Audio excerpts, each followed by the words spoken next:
Royal Challengers Bengaluru, इस team की कर रहा हूँ बात जो है डिफेंडिंग चैंपियंस, जिनका नाम सुन के अपने आप टीमें अब कांप जाएंगी। क्या अब भी यह बात, क्योंकि ये बात तो तय है, क्योंकि पिछले साल का जो फाइनल जो टीम ने खेला था हूबहू वही टीम खेलती नजर आएगी। इस साल का पहला मुकाबला सिर्फ जॉस हेजलवुड नहीं है और सिर्फ लैम लिविंगस्टन को ही तो जाने दिया था, जो प्लेइंग 11 में लास्ट ईयर खेले थे फाइनल गेम। लैम लिविंगस्टन का ऐसे भी कोई बड़ा साल रहा नहीं, उसके जगह लेकर आए हैं जेकब बेथल को। वो गजब की फॉर्म में रहा है और भारत में ही रन्स बनाए हैं, तो उनसे आरसीबी करेगा उम्मीद कि वो बनाए रन्स। इनकी क्या है स्ट्रेंथ, इनकी क्या है वीकनेस है, उस सब पर करेंगे चर्चा। और ये जो टाइटल डिफेंडर्स के तौर पे जाएंगे पहली बार 18 साल में, कभी हुआ नहीं था वो कारनामा 18वें साल में करके दिखाया। बोला ताज को हासिल करना एक चीज़ है और ताज पे बने रहना एक चीज़। अब ये साल वो कारनामा क्या कर सकेगी। खाली चेन्नई और मुंबई इंडियंस ने तो ये काम किया था, जो टाइटल को डिफेंड करते नजर आए हैं। यहाँ पर इनकी स्ट्रेंथ क्या है, जो मुझे लगती है स्ट्रेंथ है इनकी टॉप बैटिंग में डेप्थ नज़र आता है, जहाँ पर मुझे स्ट्रेंथ लगता है इनका कंसिस्टेंसी भी है और वो इनका फायर पावर भी है। जैसे आप देखेंगे जब मैं रिव्यू करना चालू किया है, तो आप देखेंगे कि टीम्स के अंदर आपको नज़र आएगा कि बहुत एक्सप्लोसिवनेस है, लेकिन उतना कंसिस्टेंसी नहीं नज़र आएगा।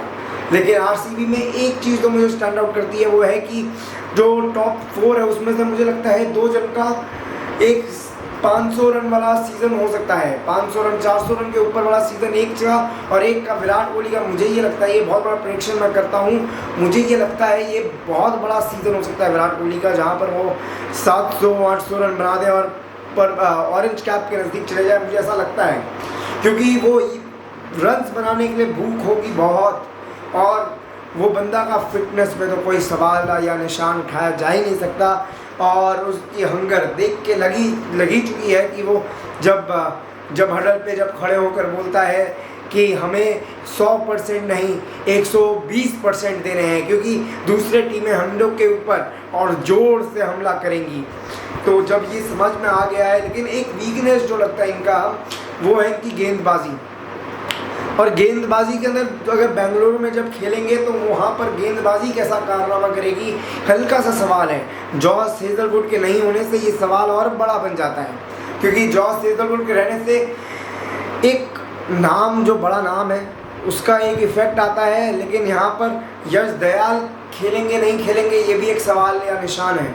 तो जब आपके जो प्रमुख, आपके जो फ्रंट लाइन, आपके गेंदबाज थे वो नहीं है, आपके पास ट्रेनर के अंदर मुझे लगता है कुणाल पांड्या और सूर्य शर्मा अच्छा काम कर सकेंगे, लेकिन ठीक ठाक सा काम कर सकेंगे। बेस्ट नहीं है, लेकिन ठीक ठाक सा वो काम निकाल सकते हैं ये साल भी।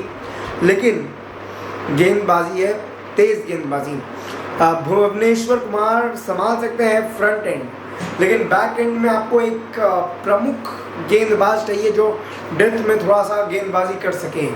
तो वो कैसे कर सकेंगे, मुझे वो देखने लायक सवाल है। कुणाल पांड्या, इनका स्ट्रैटेजीज जो मुझे समझ में आता है कि कुणाल पांड्या से आप चाहें तो आप पावर प्ले में करवाइए, आप भुवनेश्वर कुमार को 1-2 ओवर आप पावर प्ले में करवाइए, आप 3 ओवर पावर प्ले में करवाइए, आप 2-3 ओवर आप कुणाल पांड्या के पावर प्ले में कराने की कोशिश करिए। आप सुरेश शर्मा को 7 से वो 14 ओवर वाला फेज में आप उनको ऑपरेट करवाइए, और जैकब बेथल से आप 1-2 ओवर निकलवाइए बीच में। जैकब बेथल को मैं चाहता हूं कि वो खेले आपके प्लेइंग 11 में। स्टार्टिंग में आप उनके फॉर्म को मिस नहीं करना चाहेंगे, किसके जगह खेलेंगे वो एक सवाल होगा। और उनकी बल्लेबाजी जितनी नीचे जाएगी उतनी असरदार कम होगी, तो ये भी एक सवाल रहेगा जो आंसर करना होगा। वेंकटेश अय्यर को अगर आप खिलाएंगे तो उनका एक और चांस रहता है कि वो आपको एक और अच्छा मिल जाए। तो वेंकटेश अय्यर, मेरे हिसाब से तो ये 2 ऑलराउंडर के प्रमुख के मैं चाहता हूँ कि पाटीदार नहीं हो पाएंगे,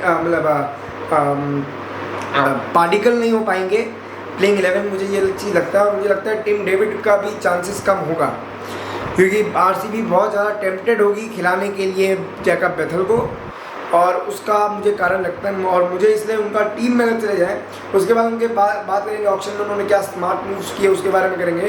अगर इनका देखा जाए तो विराट कोहली के साथ फिल सॉल्ट ओपन करें, फिल सॉल्ट का फॉर्म उतना अच्छा नहीं है, लेकिन प्रैक्टिस मैच में रन्स बनाए हैं मुझे लगता है, तो वो मैं उनके साथ तभी भी ओपन एक बार करवाना चाहूँगा पहले मुकाबले में। तो फिर वेंकटेश अय्यर एट 3, पाटीदार एट 4, 5 में Bethell, Jitesh Sharma, Tim David के जगह मैं खिला रहा हूँ बैथल को, तो टिम डेविड के लिए नहीं बनेगी जगह। रोमारियो शेफर्ड, कुणाल पांड्या, भुवनेश्वर कुमार, सूर्य शर्मा। अब यश दयाल नहीं होंगे तो मंगेश यादव को खिलाने का होगा प्रयास,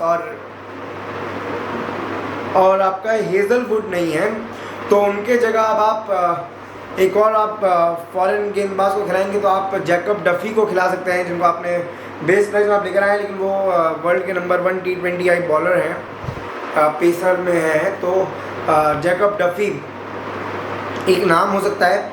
और मुझे लगता है तब भुवनेश्वर कुमार के साथ आपका पावर प्ले में वो कर सकते हैं, तब भुवनेश्वर कुमार का role at the back end बढ़ जाएगा, क्योंकि मैं उनको जैकब डफी को मैं यही देखता हूँ कि वो पावर प्ले के गेंदबाज हैं, या मिडल ओवर में 1-2 ओवर चाहे तो डाल दें, लेकिन आपका एंड में आने से मार खा जाएंगे। Bhuvneshwar Kumar is a smart bowler मुझे लगता है, जो इनोवेट कर सकते हैं यॉर्कर्स और वो सब, तो वो आप तभी भी आप उनको बैक एंड में करवाइए। ऐसा कुछ प्लानिंग कर सकता है आरसीबी की टीम, या तो हम अभी एक बार टीम की तरफ अगर चले जाएँ, अगर इनका अगर स्क्वाड देख लिया जाए रॉयल चैलेंजर्स बेंगलुरु का, तो आपको नज़र आएगा कि वेंकटेश अय्यर से आपको 1 ओवर मिल जा रहा है मुझे लगता है, और आप जब खिलाते हैं आपके पास गेंदबाजी में ऑप्शंस में आपने विक्की ओसवाल को रखा है, नुशांत तुषारा, ये एक आपका नुशांत तुषारा, ये श्रीलंकन गेंदबाज कर सकता है एंड में आकर आपके लिए गेंदबाजी। डेथ ओवर्स के अंदर जो आपकी समस्या रहेगी उस पर उसमें आप इनको फेंक सकते हैं और इनका सिक्का चला के देख सकते हैं। मुझे ऐसा लगता है जब तक हेजलवुड नहीं है तो हेजलवुड की जगह आप निशांत तुषारा को खिला लीजिए, आप मंगेश यादव को खिला दीजिए यश दयाल की जगह, क्योंकि वो नहीं अगर उपलब्ध है तो आपका ये आपका कॉम्बिनेशन बन सकता है।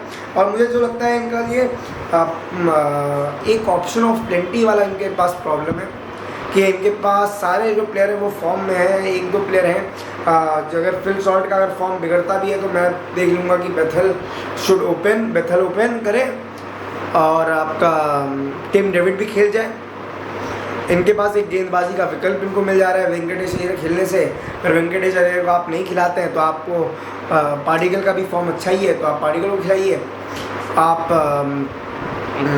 कुणाल पांड्या तो खेलेंगे, उनका बैटिंग में भी उनका इम्प्रूवमेंट हुआ है, ग्राफ ऊपर की तरफ गए, गेंदबाजी वो अच्छा और उम्मीद करना होगा कि आरसीबी को कि वो करे तो आरसीबी के लिए फ़ायदाजनक रहने वाला है बात। और अगर आप मेरे से अगर पूछें कि आरसीबी की टीम कहाँ जाती हुई नज़र आती है, मुझे तो टॉप 4 में तो उनकी जगह लग रही है। डिफेंडिंग चैंपियंस एक और बार दावेदारी पेश करेंगे खिताब जीतने का, क्योंकि सीरियस बिजनेस करने आई है ये टीम और ऐसे ही नहीं चल रही है। स्ट्रैटेजीज भी है, प्लानिंग भी है और हर प्लेयर के पीछे एक सोच भी है। वो सोच को बैक करना ज़रूरी है और वही काम अगर करेगी ये टीम तो बन सकती है सफल एक और बार। तो रॉयल चैलेंजर्स की कर रहा था मैं बात, ये पहली टीम जहाँ से हो गई है शुरुआत, आगाज़ आईपीएल की प्रीव्यू की। 2026 आईपीएल का महाकुंभ, क्रिकेट का महाकुंभ, भारत का त्यौहार, आईपीएल इज बैक। 2026 का पहला preview, royal Challengers defending champions Bengaluru.